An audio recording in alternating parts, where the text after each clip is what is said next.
Hi everyone! Welcome back to my channel, and for today's video ay tuturuan ko sa inyo ang 10 common phrases na ginagamit ng mga Chavacano sa panliligaw.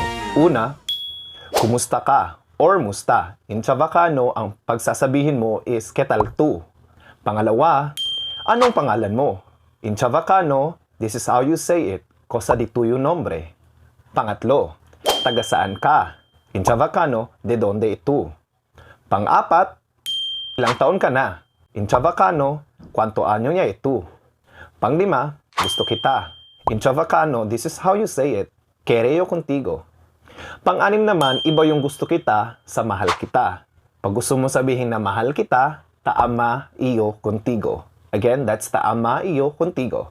And number 7 on the list, may boyfriend ka na ba? May girlfriend ka na ba? In Chavacano, ¿tiene ba tu novio? ¿Tiene ba tu novia? And number 8, pwede ba kunin yung number mo? In Chavacano, pwede ba saka dito yung numero? Number 9, ingat ka. In Chavacano, cuidao etu.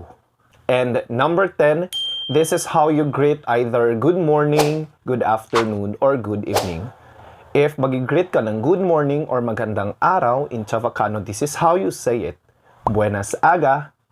Pag good afternoon naman, buenas tarde. And pag good evening, buenas noche.